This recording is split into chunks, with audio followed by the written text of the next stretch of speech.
ಎಲ್ಲರಿಗೂ ನಮಸ್ಕಾರ. ಸಿನಿಮಾಗಳ ಸುದ್ದಿಗೆ ಸ್ವಾಗತ. ನಟ ದುನಿಯಾ ವಿಜಯ್ ಹೊಸ ಸಿನಿಮಾ ಘೋಷಣೆ. ದುನಿಯಾ ವಿಜಯ್ ಜಡೇಶ್ ಅವರ ಕಾಂಬಿನೇಷನ್ ಅಲ್ಲಿ ಹೊಸ ಸಿನಿಮಾ ಘೋಷಣೆಯಾಗಿದ್ದು, ಚಿತ್ರಕ್ಕೆ ಲ್ಯಾಂಡ್ ಲಾರ್ಡ್ ಎಂಬ ಟೈಟಲ್ ಫಿಕ್ಸ್ ಆಗಿದೆ. ರಚಿತಾ ರಾಮ್ ಚಿತ್ರದ ನಾಯಕಿಯಾಗಿ ನಟಿಸ್ತಾ ಇದ್ದಾರೆ.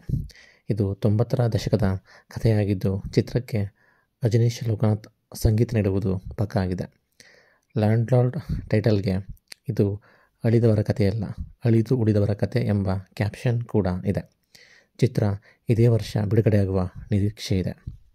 ಫೆಬ್ರವರಿಯಲ್ಲಿ ನಡೆಯಲಿರುವ ಬರ್ಲಿನ್ ಅಂತಾರಾಷ್ಟ್ರೀಯ ಚಲನಚಿತ್ರೋತ್ಸವದಲ್ಲಿ ಪ್ರದರ್ಶನಕ್ಕೆ ಆಯ್ಕೆಯಾದ 5 ಖಂಡಗಳ 30 ಸಿನಿಮಾಗಳಲ್ಲಿ ವಾಘಚಿಪಾಣಿ ಒಂದಾಗಿದ್ದು, ಕನ್ನಡದ ಮೊದಲ ಸಿನಿಮಾ ಆಗಿದೆ. ವಾಘಚಿಪಾಣಿ ಸಿನಿಮಾ ನಟೇಶ್ ಹೆಗ್ಡೆಯವರ ನಿರ್ದೇಶನದ ಚಿತ್ರವಾಗಿದ್ದು, ಇವರು ಉತ್ತರ ಕನ್ನಡದ ಜಿಲ್ಲೆಯವರಾಗಿದ್ದಾರೆ. ಭಾರತ ಕ್ರಿಕೆಟ್ ತಂಡದ ಫೇಮಸ್ ಬೌಲರ್ ಕನ್ನಡಿಗ ವೆಂಕಟೇಶ್ ಪ್ರಸಾದ್ ಅವರು ಪ್ರಶ್ನೋತ್ತರ ಕಾರ್ಯಕ್ರಮವೊಂದರಲ್ಲಿ ನಿಮ್ಮ ನೆಚ್ಚಿನ ಹೀರೋ ಯಾರು ಎಂದು ಕೇಳಿದಾಗ ವೆಂಕಟೇಶ್ ಪ್ರಸಾದ್ ಅವರು ದಿ ಗ್ರೇಟ್ ಡಾಕ್ಟರ್ ರಾಜ್ಕುಮಾರ್ ಎಂದು ಉತ್ತರಿಸಿದ್ದಾರೆ. ಈ ಮೂಲಕ ರಾಜವಂಶದ ಅಭಿಮಾನಿಗಳು ವೆಂಕಟೇಶ್ ಪ್ರಸಾದ್ ಅವರ ಅಣ್ಣವರ ಮೇಲಿನ ಅಭಿಮಾನಕ್ಕಾಗಿ ಸಂತಸವನ್ನು ವ್ಯಕ್ತಪಡಿಸ್ತಾ ಇದ್ದಾರೆ.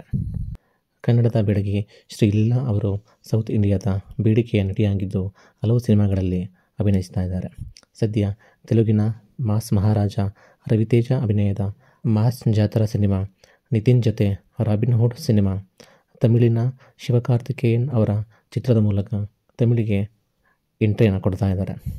ಪವನ್ ಕಲ್ಯಾಣ್ ಅಭಿನಯದ ಉಸ್ತಾದ್ ಭಗತ್ ಸಿಂಗ್ ಚಿತ್ರದಲ್ಲೂ ಕೂಡ ಶ್ರೀಲೀಲಾ ಅವರು ಅಭಿನಯಿಸ್ತಾ ಇದ್ದಾರೆ. ಆದರೆ ಬಾಲಿವುಡ್ನಲ್ಲಿ ಅಭಿನಯಿಸುವ ಅವಕಾಶ ಮುಂದಕ್ಕೆ ಹೋಗಿದೆ.